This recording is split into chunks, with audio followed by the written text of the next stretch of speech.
All right, let's talk about something that is, let's be honest, one of the most confusing and critical journeys for any parent. That tricky middle school phase.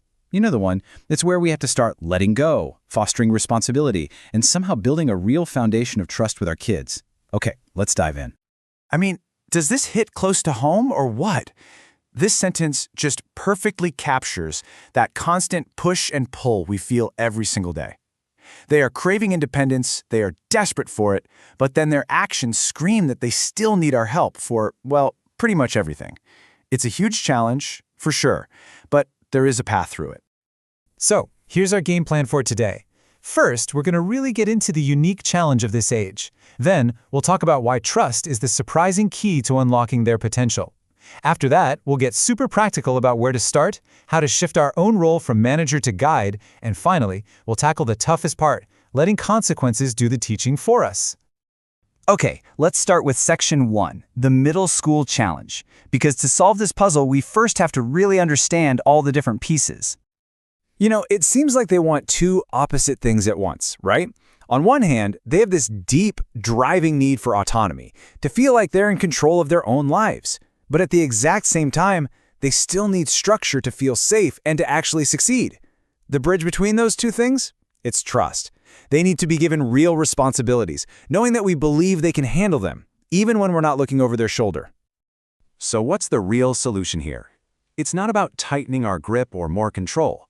In Section 2, we're going to see why the answer is actually the opposite. It's all about building trust.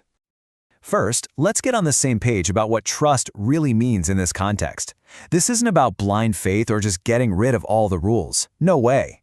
It's a powerful combination of providing guidance and clear boundaries, while also communicating a genuine belief that your child can and will learn to meet those expectations.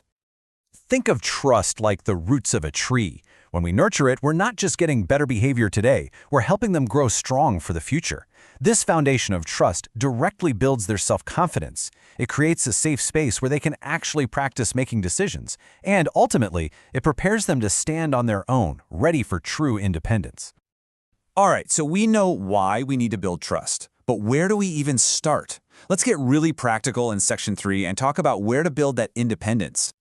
The first battleground for most of us is almost always schoolwork. The goal here is a huge mindset shift for us as parents. We need to move from being their project manager to being their trusted consultant.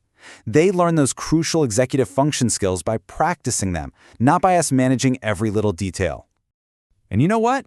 A lot of it can come down to a simple change in language. Instead of asking, "Did you do your homework?" or saying, "You need to start that project," try asking this, "What's your plan to finish this?"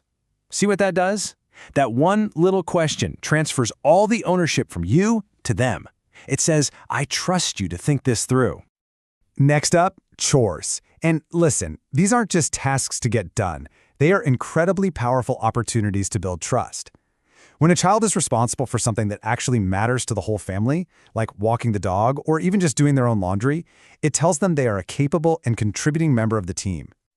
Okay, deep breath time. Let's talk about the big one, their social lives and their devices.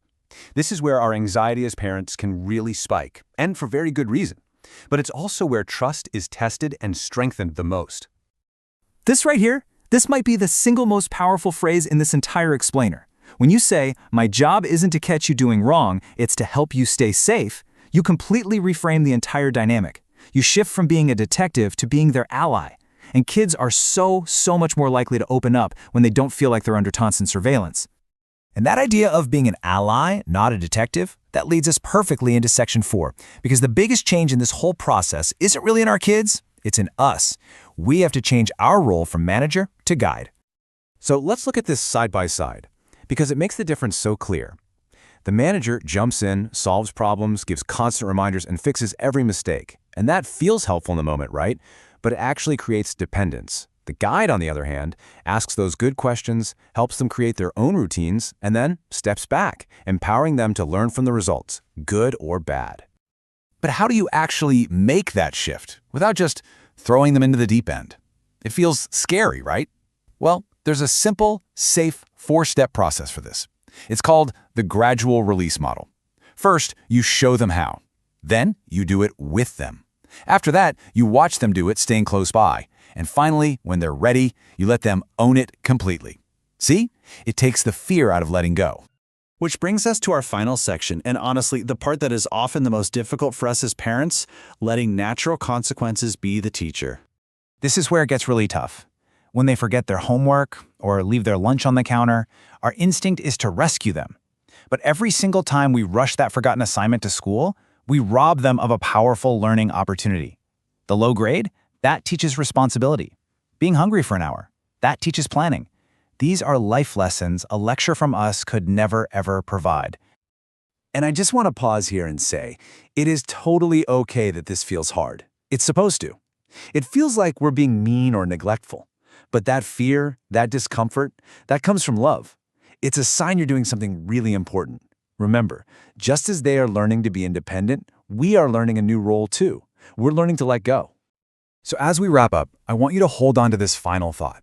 Real independence doesn't grow in a perfectly clean, straight line. It grows through time, through trust, and through a lot of trying. It is messy. It is full of mistakes. And it is absolutely 100% dependent on second chances from us and from themselves. So I'll leave you with a challenge. Thinking about your own family. What is one small responsibility you can hand over this week? Maybe it's packing their own lunch or setting their own alarm. It doesn't have to be big. It just has to be a start. If you want more stories and help for everyday moments, you can subscribe to our channel. Thank you for watching.